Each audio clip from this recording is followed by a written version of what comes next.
Rama Rama Rama Rama Rama Hare Rama Rama Rama Hare Hare.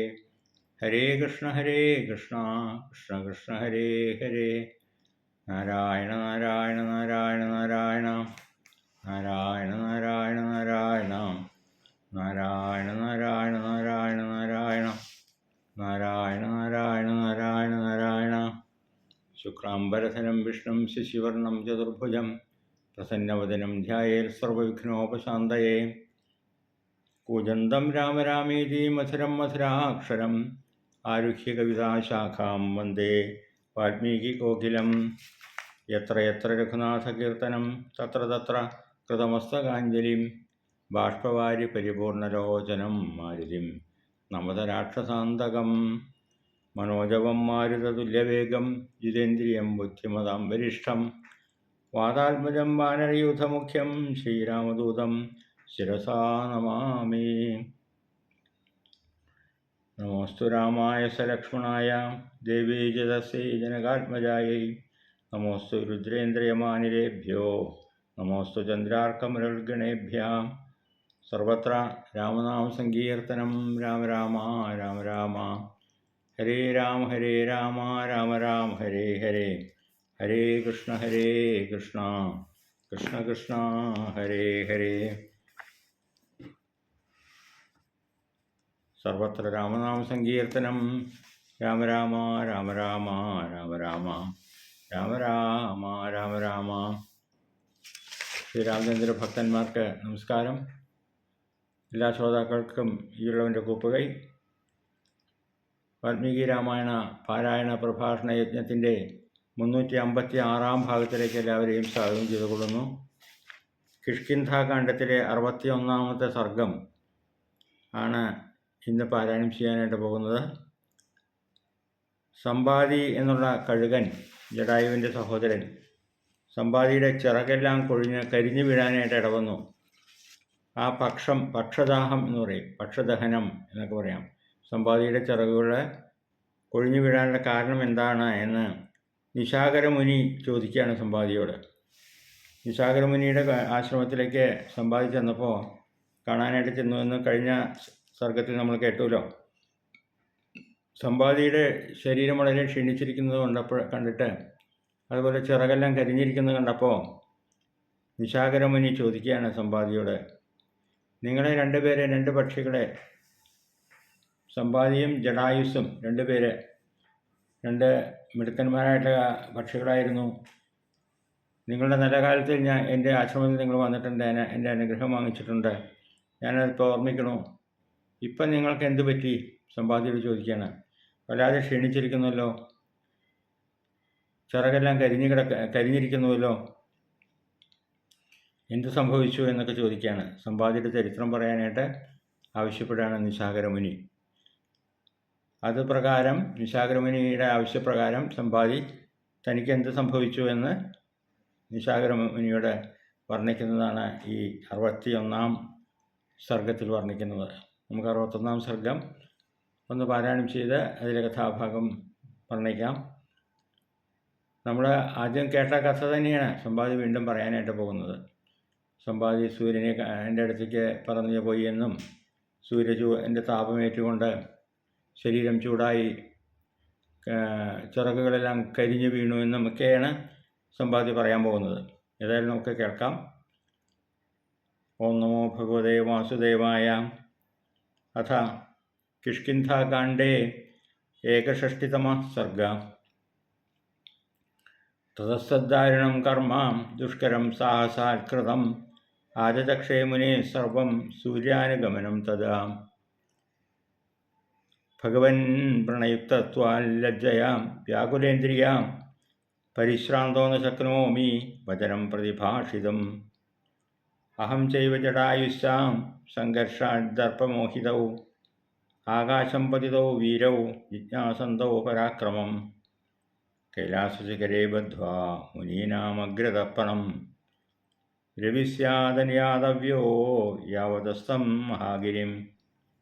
അഥാവാം യുഗവൽപ്രാപ്തോ അപശ്യാവമഹീതലേ